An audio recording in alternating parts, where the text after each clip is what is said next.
the League of Women Voters Lexington Community Forum on the Mayor's Commission on Racial Justice and Equality. We are glad you could be with us. I'm Mary Hughes, co-president of the Lexington League, along with Jennifer Jackson, my co-president. We have an exciting and informative program for you this evening. Our speakers tonight are Lexington Mayor Linda Gorton, her commission co-chairs Ms. Akins and Dr. Gerald L. Smith, and our moderator Renee Shaw. Mayor Gorton has served on the Lexington Fayette Urban County Council for 16 years and 4 years as its vice mayor. She has been mayor of Lexington since January 2019. Ms. Roszalyn Akins is a longtime educator in Fayette County Public Schools. She has taught at Leestown Middle School and Paul Lawrence Dunbar High School. She also served as Dean of Students at Leestown and Carter G. Woodson Academy. Dr. Gerald L. Smith is a full professor in history at the University of Kentucky. He is also an author, editor, co-editor, and pastor of a Lexington church. Now I'd like to introduce our moderator, Ms. Renee Shaw. She is managing producer of KET's Public Affairs Programming and Content, and currently serves as host of KET's Kentucky Tonight and Connections. Before I turn the program over to our moderator, I want to remind you that you can write your questions in the chat box, which is right at the bottom of your Zoom screen during the program. And now our moderator, Ms. Renee Shaw. Thank you, Mary. It is indeed a pleasure to be here with you all. I'm very fond of all the women of the League of Women Voters and just very appreciative of the work that you all do to elevate communities' understanding of what's really important. So thank you for holding this discussion tonight. Thank you. The way we'll do this tonight is we'll allow Mayor Gorton and Dr. Roszalyn Akins and Dr. Gerald Smith to give a brief overview. They can share their remarks, maybe 5-10 minutes apiece, and then we will have some open discussion. I'll ask a few questions, and of course, as Mary just mentioned, we invite you to put your questions in the chat box, and we'll get to as many of those as time will allow. So I'll yield the floor to Mayor Gorton to give us an overview of the commission and the work that's been accomplished and where we go from here.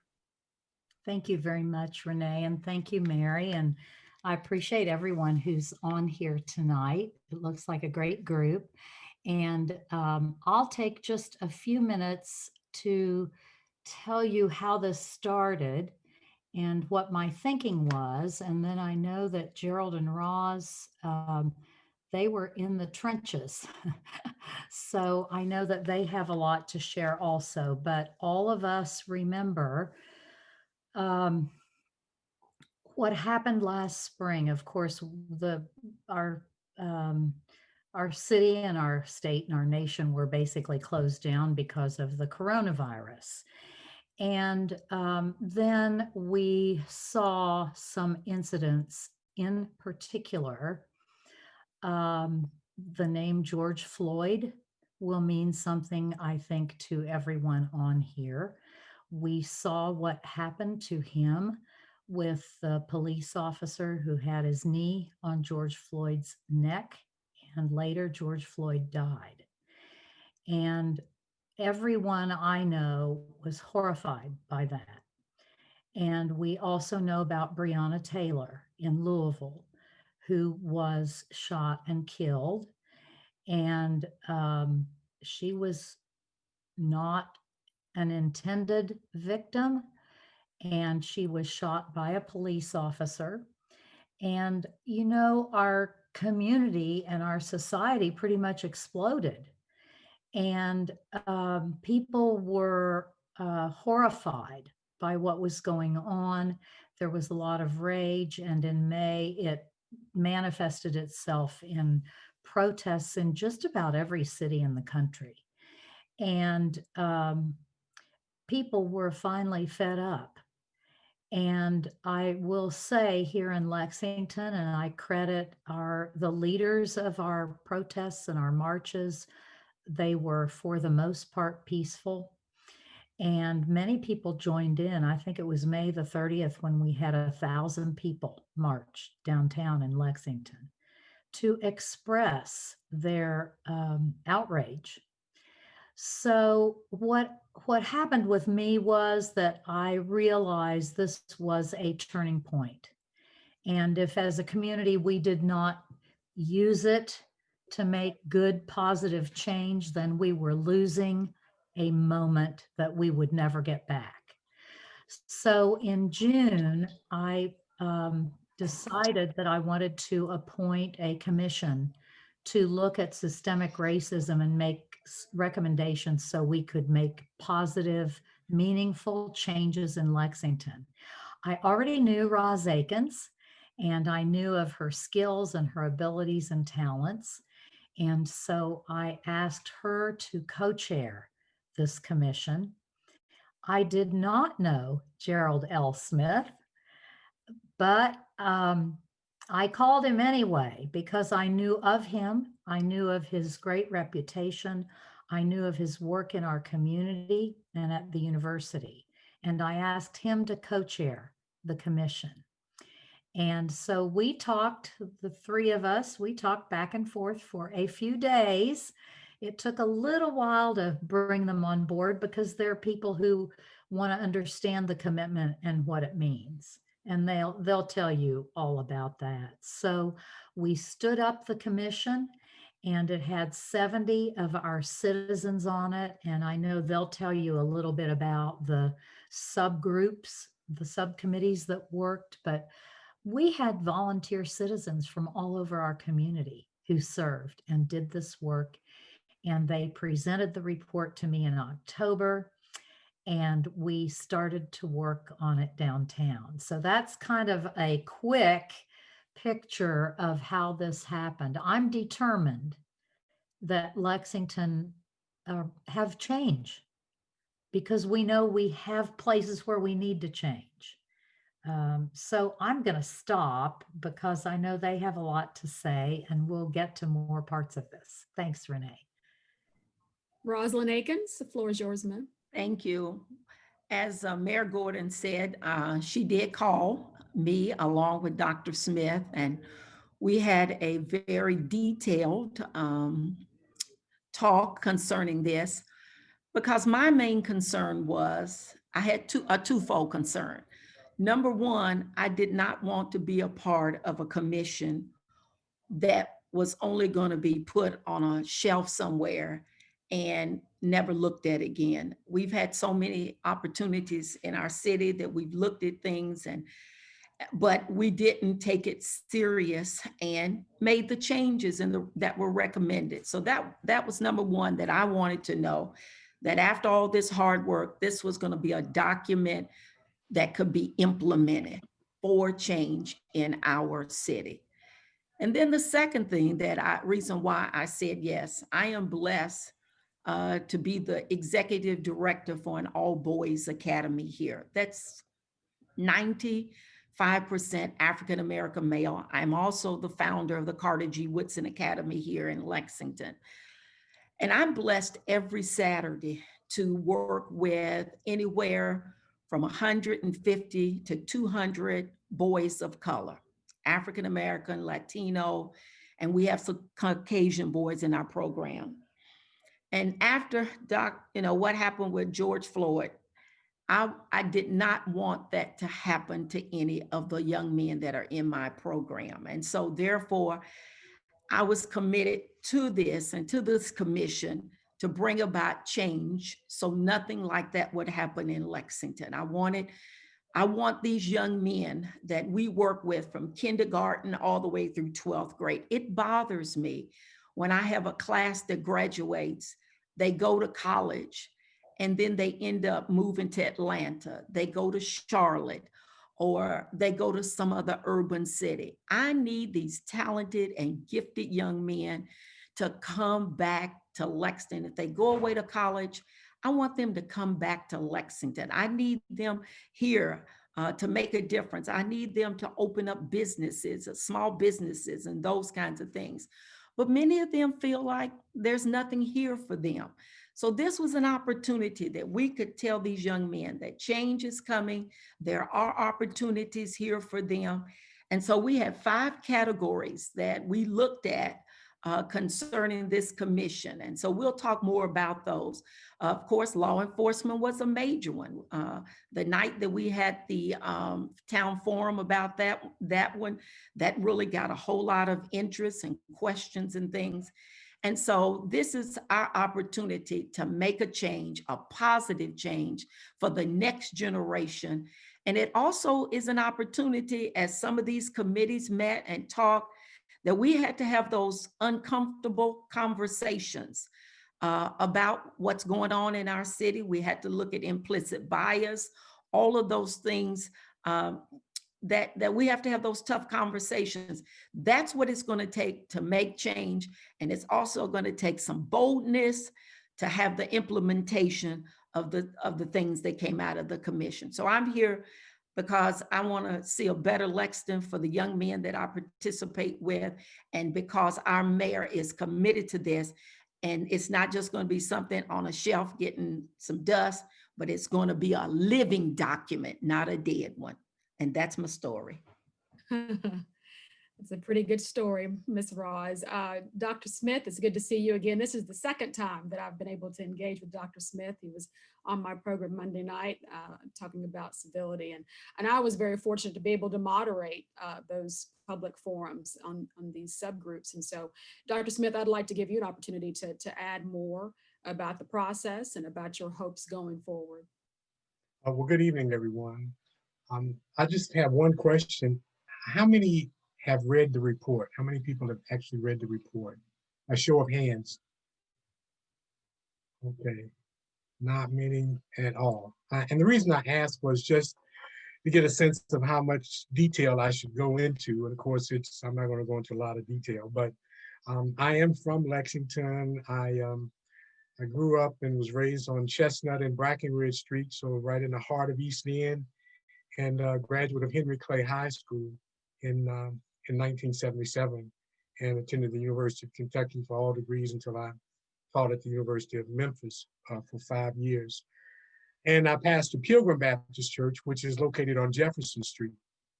So, when the mayor extended me this invitation to serve as a co-chair, I first thought selfishly, during the summer months, those of us who are professionals focus on our book projects. And I actually am in the middle of writing 2 books right now, and I had to decide whether or not I wanted to shift my focus to work on the commission. 1, 2, I wanted to make absolutely certain, just like Reverend Akins, in terms of whether or not the mayor was committed about bringing about the changes that we were all hoping for. So after several conversations with Mayor Gorton, we agreed to do it. In fact, my wife and daughters and my mother said, "You got to do it. You got to do it." So here I am. I want to begin, first of all, by acknowledging, I see a couple of our vice chairs on the screen. Ms. Sharon Price, I see you there, who was a vice co-chair with Education and Economic Opportunities. I think I saw Ms. Shayla Lynch as well, with housing and gentrification. She was also one of the vice chairs. And we're very much appreciative of all of our vice chairs and how much time and energy and work and thought they put in to the completion of this document. The commission report is actually about 68 pages in length. The mayor gave us the latitude, myself and Reverend Akins, the latitude to determine what was going to be the purpose of the commission, what would be the name of the commission, to really sort of frame up everything. We did work with her office in terms of selecting those who would serve on the commission. I think there was about 70 in total, and 2 vice chairs for each one of the subcommittees. And so we agreed that the purpose of the commission was to assemble diverse community members to listen, discuss, and create empowering solutions that will dismantle systemic racism in Fayette County. And we focused on looking at acknowledging the problems, asking questions, addressing obstacles, and providing some sort of action, which was basically the recommendations. There was several concerns that we were looking at in going in. We wanted to sort of make sure that we assessed this kind of historic marginalization that African Americans have experienced down through the years. I have written extensively about Lexington's African American history as well as Kentucky history, and being familiar with all of that and having my own questions just as an outside observer, but also at the same time an inside observer as a resident. There were specific things that I was looking for in terms of where we are as a community, looking at Lexington historically and how we can move forward. In the report, there are several things that are highlighted, and we can talk more about that in just a minute. But I think what it does is that it tells us what African Americans want and need. Specifically, it also gives us some very creative and very important solutions to address the problems that are in this community. We have an understanding now of what is systemic racism in Lexington, Kentucky, how far we've come, how far we need to go, what has been the problem when you look at this this community. Lexington is one of those places, even in the 1960s. When you look at the civil rights activity in Lexington, it didn't have the reputation, let's say, of a Birmingham, Alabama, or Jackson, Mississippi. The list goes on and on, or even Louisville for that matter. There were demonstrations and protests, but not on the same magnitude as you'd find in Louisville or even in the rest of the South. The other thing was very clear to us is that there's a lot of data about African Americans in this community that has never been collected. And so that was quite revealing. But we were also got a better sense of who actually makes the decisions in Lexington. And that's where we get into assessing the historic marginalization of African Americans in this community. Who's at the table? Who is making those decisions, and how are those decisions impacting the lives of African Americans? And so how we might, specifically as African Americans, become much more engaged in what goes on downtown, but even more importantly, how the city, might include our voices and our concerns on what is on the table. So let me just stop there, and we can proceed on, with your specific questions. Thank you, Dr. Smith. And the report does include that storied history that you just narrated for us, but in greater detail to give that kind of historical context to set up the recommendations. And just so that people know, there were 5 subcommittees, as was alluded to: law enforcement, justice and accountability, housing and gentrification, racial equity, education and economic opportunities, and health disparities. And several months of work went into those recommendations. And I want to go back now to Mayor Gorton, because there were more than 54 recommendations that were submitted. And so can you pick out a name a few that you think were doable at this particular point in time? We know that those things that require financial support to go forward may have to be leveraged with federal and state grant money, et cetera, or wait until the next fiscal year. But can you explain the process now that you have the recommendations? What are the next steps? That's a great question. And I want to just add one thing to what Dr. Smith said and Ms. Akins. This group of volunteers, it sounds, when you say they worked all summer, we think, well, maybe they met every other week or something. These subcommittees met every week, sometimes 2 times a week, sometimes 3 times a week, all summer long. Their commitment was huge. So what happened was, when they gave the report to me toward the end of October, the first thing we did internally was I sent all 54 recommendations to our CAO, and what she did was send the appropriate ones to the appropriate commissioners. A commissioner heads up a department in government, and the departments have several divisions under them. So, for example, public safety and law enforcement, all those recommendations went to public safety, and then the division directors vetted through them. And this happened throughout government with all the recommendations. They put them in a grid, and the grid identified, does this require money? Yes, no. Does this require state law change? Does this require local legislation to accomplish? Does this require partnering with someone in the community? For example, there were several recommendations about the schools. And so we have universities here, we have a public school system, we have private schools. So is there a partner we need to work with? So we kind of got an idea of what we had in that regard. Is this a short-term action, or could it be a longer term one and take more time? Because we needed a way to get organized. So then we started with some of the ones that were a little easier, and I'll give you a couple of examples. One of the first ones was the recommendation for body-worn cameras for our police. Many of you know that all of our police did not have body-worn cameras. And so we knew right away, if we could identify funding, that was something we could accomplish rapidly. And we have done that. We are, I think, in the process of waiting for the last small number of body-worn cameras to come in. They're going to be grant funded.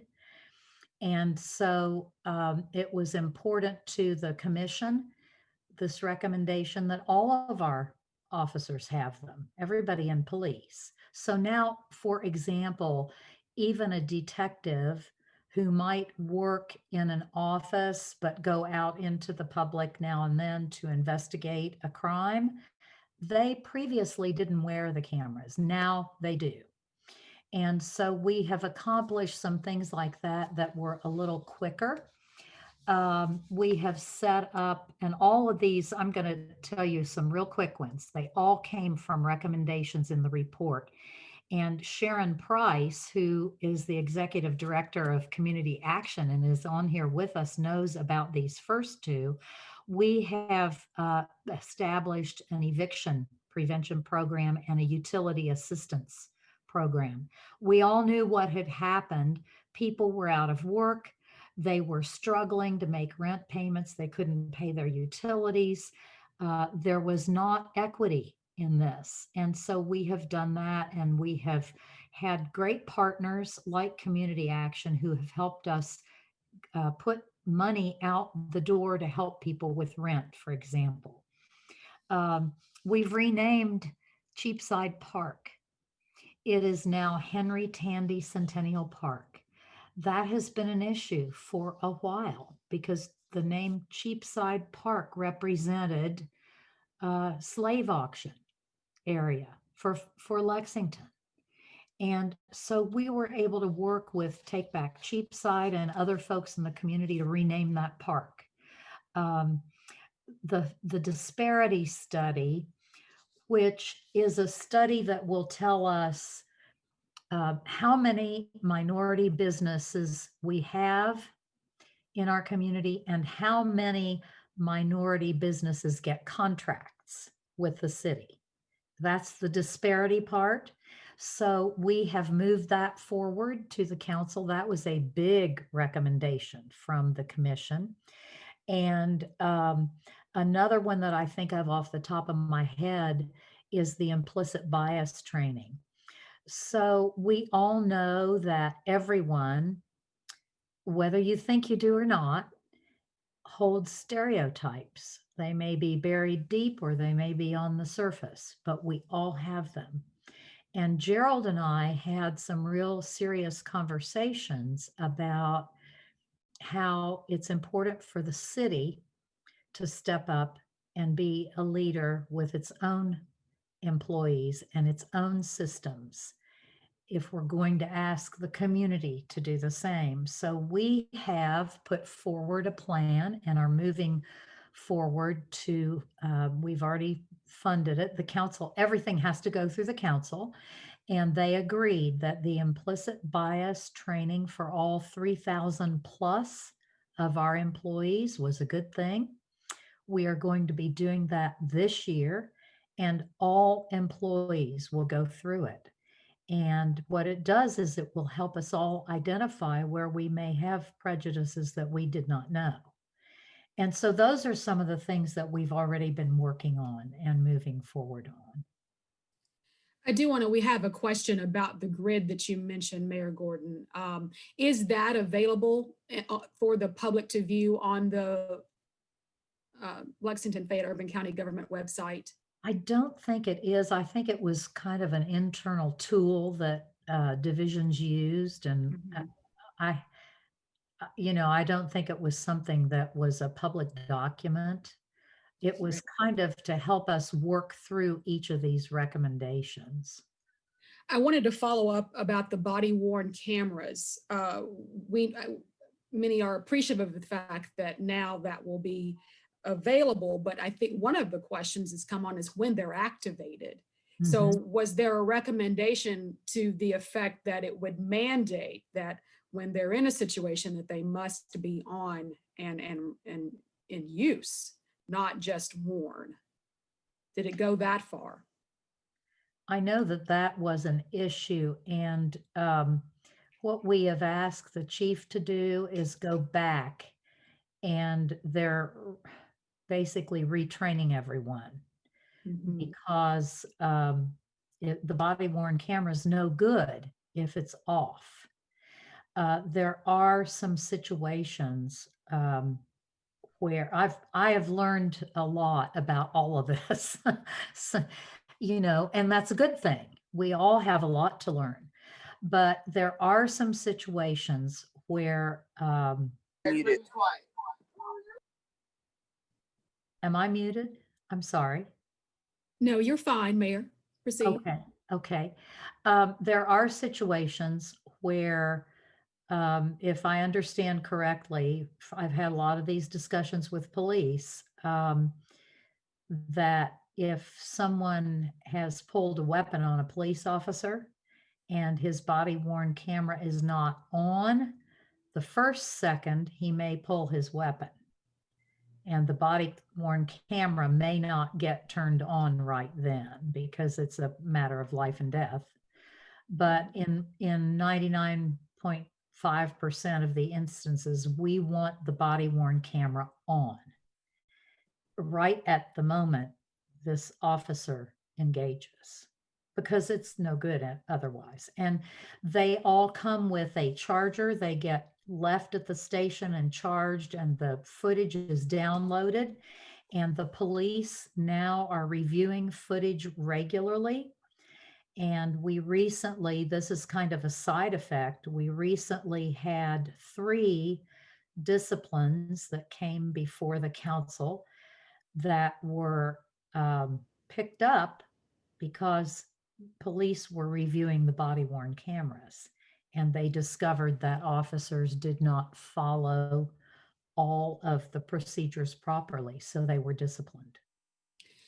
Another point about some of the recommendations that were made by the Racial Justice Commission and Law Enforcement Subcommittee, adding some citizens to an internal police disciplinary review board.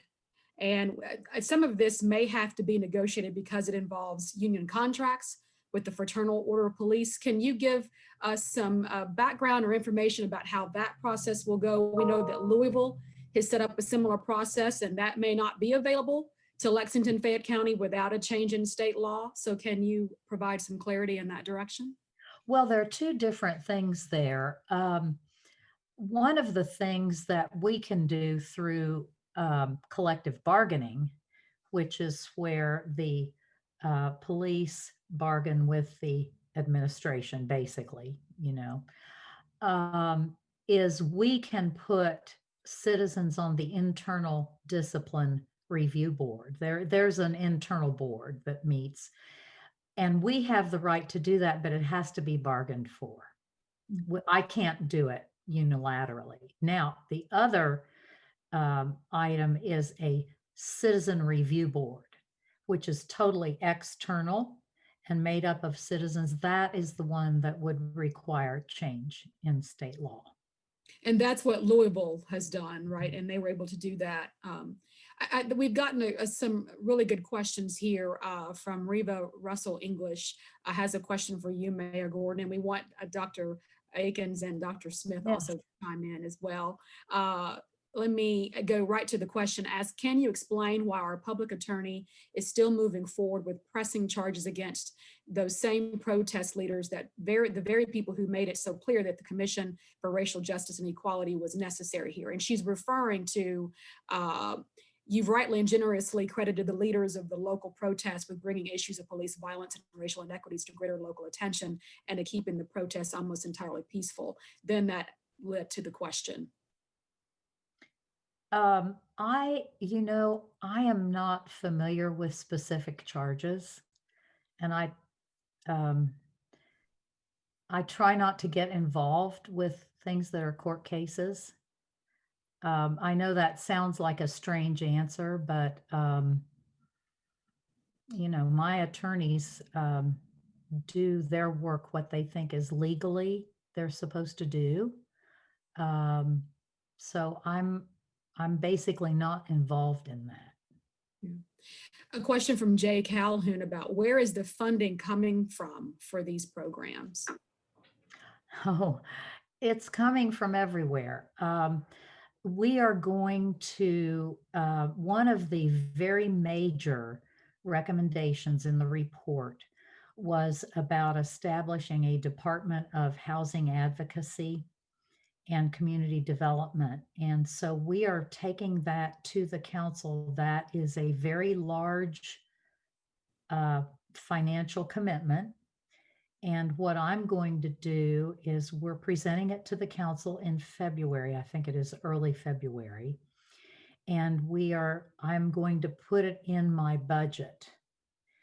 We're first going to educate the council members, and I think there are a couple of council members on here, about what it is. It will establish a new department in government to handle all the housing advocacy, the homelessness, the affordable housing issues, the code enforcement, and it will bring to that area of focus more of an advocacy focus rather than a punitive focus, if that makes sense. We're going to put money in it for folks who can't afford to make changes to code if they get cited for code violations. So that will be in the budget. We have grant funds that we have been using, CARES money. We're using it from lots of different sources to fund these different things. A question from Sarah Williams in regards to the law enforcement subcommittee recommendations, asking, do any of them require state law statute changes? You kind of alluded to it before. Are there others that might require changes in the KRS statutes? I don't want to hog this conversation. Dr. Smith and Ms. Akins are awesome on this too. Do you have any comment on that? The biggest one is the Citizen Review Board. Mm-hmm. I'm trying to think off the top of my head what other ones would require state law change. And, excuse me, and I think that another one may involve not only the Citizen Review Board, but there was another one. Oh, I think it has something to do with collective bargaining. Yeah, they were in the minority. Because there were some questions about that. Yeah, because we do want to add this, that with the commissions, with the Law Enforcement and Justice and Accountabilities report, there were some minority reports with that. Mm-hmm. And in other words, there were some objections to some of the recommendations that were made in the Law Enforcement and Accountability Subcommittee report. And among those objections, one was dealing with body cameras, another dealt with staffing, that was an issue, and a third dealt with this sworn civilian commission that was recommended. So I do know from a state, getting back to your original question, there was concerns about whether or not we would need some sort of legislative action regarding collective bargaining. Right. And is that in the works for this legislative session, since they are due to go back February the 2nd. Is that too soon, or would that have to wait until 2022? I'm not sure what their agenda is going to be. I know that, well, you know better than I do, probably, Renee. I know they're going to address some of these issues, when they return. But how much in depth they're going to go into that, I'm not sure. And quite frankly, I think it would be good for us to find out from our local representatives, Senator That's right. Thomas and of course Brown. Representative Brown. Representative Brown, yeah, of course. And I do believe that there is, and I haven't seen the bill yet and haven't read it yet, but I think that the Senate President is working on this collective bargaining issue. So we'll see what comes from that. This is a good question from Rick Cluett. Was there any input from youth into the report? Dr. Smith or Dr. Akins? Well, no, not specifically or directly, let me add. I mean, there was and if it would have been, it would have been on racial equity. But there was a young man on racial equity, Divine Karama, Yes. who was very well connected, with the youth community. And so he was sort of like the voice, I guess, you'd say, on that particular committee. Because in racial equity, there were recommendations for, job skills programs, for sure, and a few other things like that. To bring back what the city used to have, the mayor's training program that had summer jobs for youth and those kinds of things, that came out of racial equity, that we needed some kind of a program like that maybe something like that would stop some of the teen violence and the homicides that are taking place between young people. So that was one of the recommendations of racial equity, that we would bring something like the mayor's training center back for the city. This question from Bridget Blum Ramsey. Hello, Bridget. This is the president and CEO of the Pritchard Committee for Academic Excellence, which I think most of you are familiar with. She asked, will the commission and Mayor Gorton issue a statement about the need for the next superintendent to have expertise and a clear commitment to excellence with equity and closing academic achievement gaps? Oh, that's a great question. And we desperately need that. I served on the very first Closing the Gap committee back, I'm not exactly sure when it was, maybe 2000 or 2001. There's since been another Closing the Gap committee. And both of them clearly showed that not only are there racial issues, but poverty is what pulls children back from learning. And since Bridget asked this question, I have to say one thing about another recommendation, which I think is critical. It's probably the most expensive one in the whole report, and that is universal preschool. We all know that children who do not have preschool experience have a bigger chance of starting school behind the other children. It's just a fact.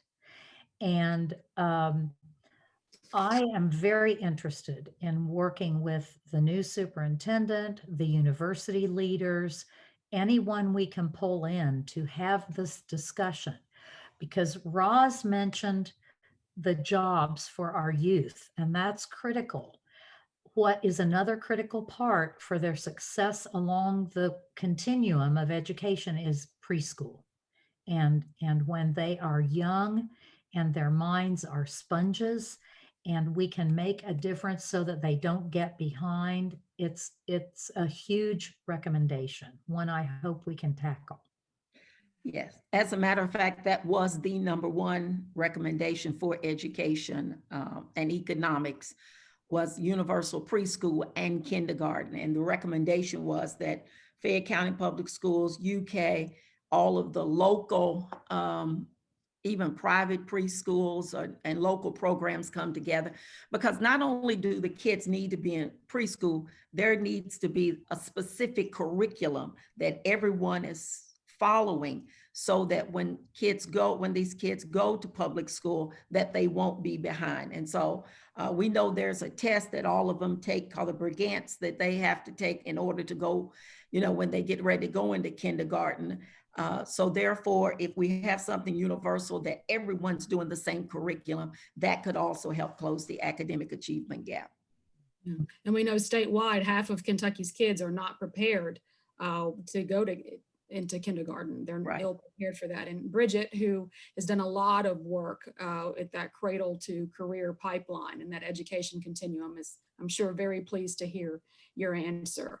We're going to jump around quite a bit, so we don't have a very linear conversation because of the questions, so just bear with us. Tip Moody asked, is the implicit bias training curriculum available for outside organizations as well? And if so, how could one secure it? Tip, I'm not sure if your question is about the one that we're going to do. We have just put out what's called an RFP. I'm sure you're familiar with those, a request for proposals. And we're going to hire a consultant to do this training with our 3,000 employees. And I think the cost is per person, however many they have to train.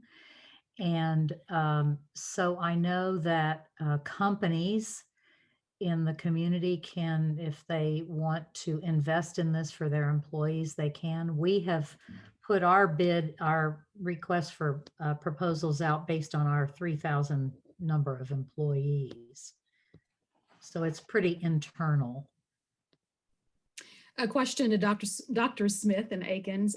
Were there any recommendations around gentrification, displacement housing made that will be particularly tough to implement? And if so, what can residents, citizens do to help ensure they happen? That comes from Reba Russell English. Yes, there were. Since Ms. Shayla Lynch is on here, she may want to specifically address that. She's one of the vice chairs. And, Shayla, Mary, can you unmute, or Jen?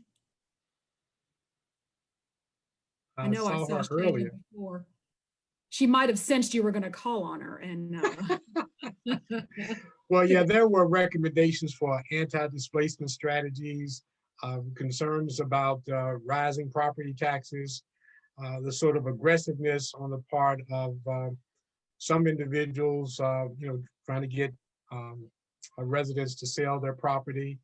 I think the city has begun to address some of those concerns, in terms of housing. But yeah, those were sort of like the main ones. There was also a recommendation for a housing advocate too, and I remember that that someone can really assist people, when they're having problems paying their taxes or some other property concerns. Just how to deal with those aggressive individuals who are seeking to purchase property. I'm right there on Jefferson Street, and I've witnessed it firsthand as individuals have reached out to me about our church, selling some of the property there. In fact, I had one gentleman ask me, he said, "Hey, I'd like to speak with you about sharing the real estate."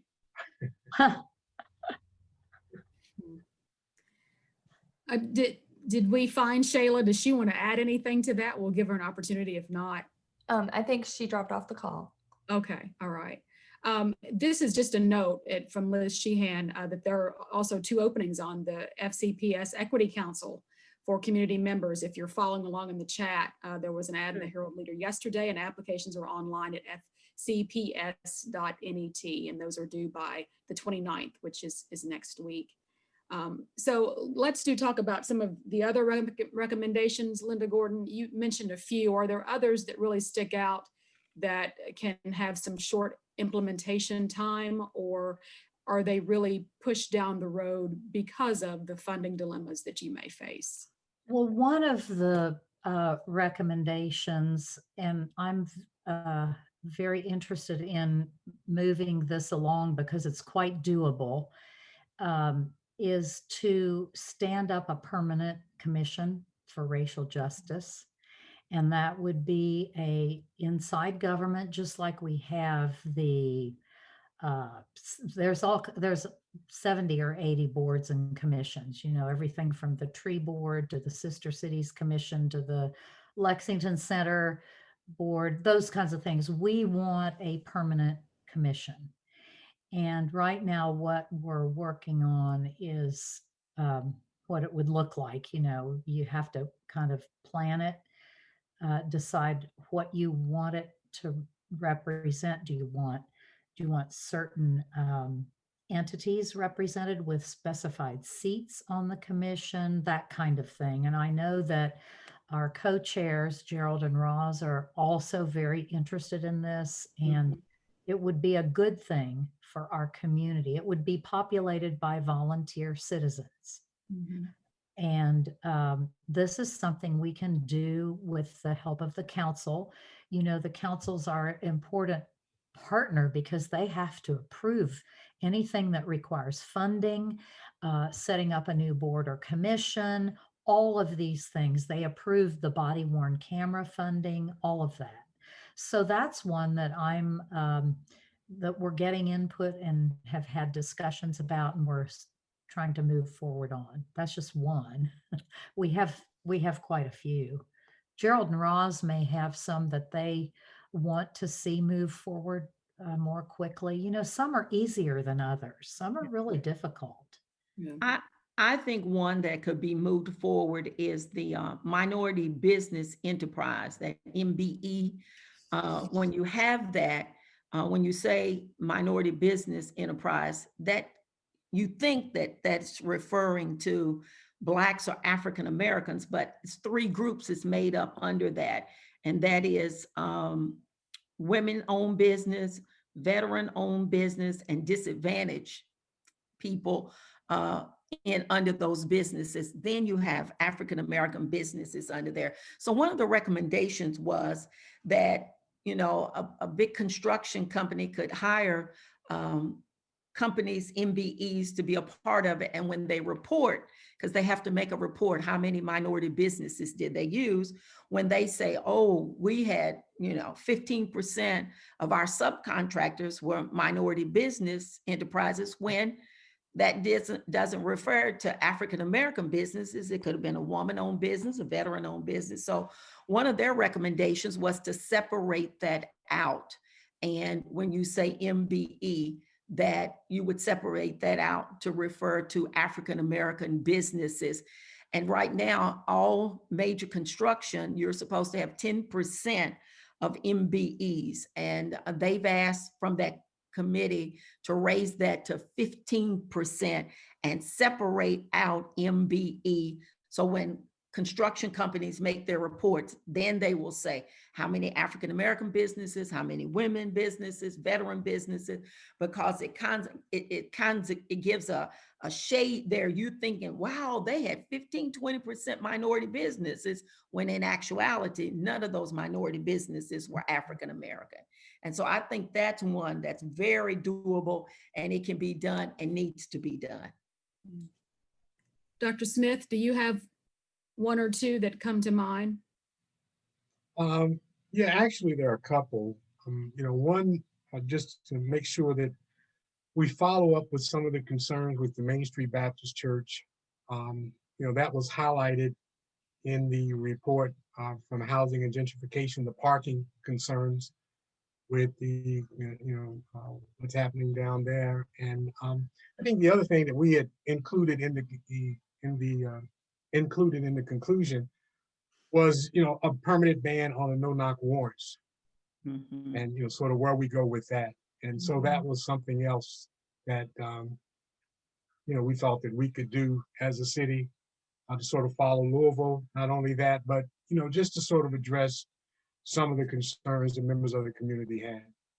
In fact, when we worked on the report, well, actually on June the 29th, and we talk about this in the report, the first group that we met with were those who had been involved in leading the demonstrations. You know, we wanted to make sure that we captured their voices and, you know, understood that how much we respect, you know, their leadership in getting us to the table. That was the first group that we met. We actually met them at my church at Pilgrim.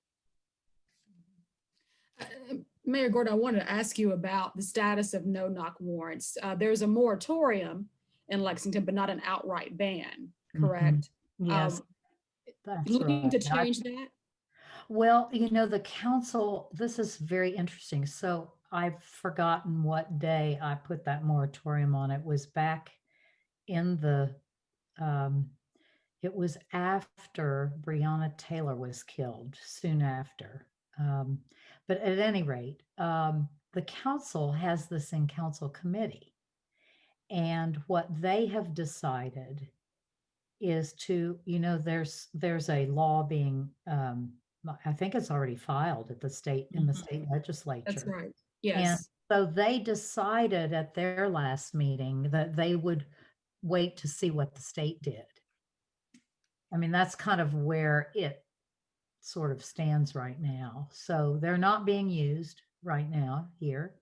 Mhm. And the council is looking at legislation, but they're waiting for the state to see what the state does. This question about implicit bias training coming from Chamber Mulder, there does not seem to be an RFP right now for implicit bias training on the website. However, there is one for a disparity and availability study, which I think is a recommendation from the commission. Can the mayor talk about this more? Yes, so the disparity study goes back to what Ms. Akins was talking about. This is going to cost probably up to $500,000. These are not cheap, because what the entity does, the company that gets the bid, will come in and they will study how many African American owned businesses there are in Fayette County. You remember Roz was talking about our MBE right now lumps women, veterans, African American all together. This will separate them out, and it will tell us exactly how many there are. And then it will look at our government records and see how many African American owned businesses have been getting contracts. And so the difference is the disparity. And it tells you, it gives you some really good information. So the difficult part for some communities is when they do it, they find out they don't have as many African American owned businesses as they thought they did, because they were all lumped together in the minority business enterprise. Mhm. The implicit bias training is not nearly as financially costly as that, but I'm a big believer in that, because most people, I would say, and now this is just my own opinion, don't take time to examine themselves and where they might have a bias or where they might have a stereotype on which they're acting. So, they're different. And our RFP, I know the questioner asked if she didn't see an RFP. It may not have gone out quite yet. I know we're in the process, so.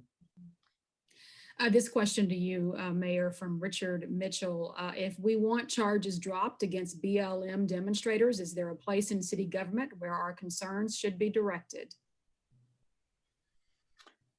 That's a good question. I guess our law department, I mean, this is a charge in the court, I presume. So I would have to think about that and figure out where the question could be handled. Maybe law. Okay. Well, we're coming up on 4 minutes till the hour, and I will give you each just an opportunity to give just some final thoughts before I turn the program back over to Ms. Mary Hughes. And I'll let you take a break, Mayor Gorton. I'll start with Dr. Smith. Well, again, thank you for the invitation to come and share. I guess in closing, I would just simply say, encourage everyone to read the report, one, and to think about ways that we can continue to disseminate the report and make sure that people know that it's available. And then once you do that, if you identify some specific recommendations that you feel that are extremely necessary for us to implement, to contact your council representative and make sure that they are aware of your interest in pursuing the recommendations that are outlined in the report. Dr. Akins? I agree with Dr. Smith about please read the report. And when you see some of the recommendations going before the council, when they hear from you, that will help in the voting. And there's one last recommendation that we didn't talk about, one of the subcommittees, and that was health disparities. And I need to talk about that, especially with COVID-19. One of their recommendations was to have a health advocate. And when I think about the number of minorities that are dying with COVID, and they don't know how to navigate getting the vaccine and those kinds of things, we definitely need someone in that position to help. I'm looking everywhere. I have a 91-year-old, my mother's 91, my father is getting ready to be 90. And I'm looking everywhere trying to get them the vaccine. And so, you know, I've gone online and everything. And so I think, you know, we need to say more to our community about the vaccine, how our seniors can get that, you know, especially as I say, the number of minorities that have died with the COVID. I think we need to do some kind of advocating to make sure that African Americans and Latinos know where and how to get the vaccine. Thank you all for having us tonight. Thank you, Reverend Akins. And for those who are concerned about getting the vaccine because of the historical experience that Dr. Smith has talked to us about before, we need to do a public awareness campaign on that as well. Thank you for bringing that up, Reverend Akins. And Mayor Gorton, thank you for putting a link to the report, I think, in the chat for us. So I hope folks are paying attention to that, and I will give you the last word, madam.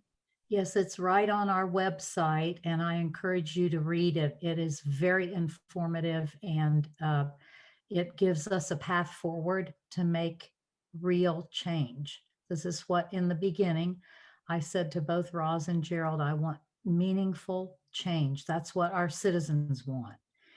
So thank you for the opportunity. I think everything we can each do to educate ourselves on the needs and the issues and the important work we have ahead of us is really something we need to take the opportunity to do. Today, I met with some of the housing justice collective folks to hear their views on the evictions.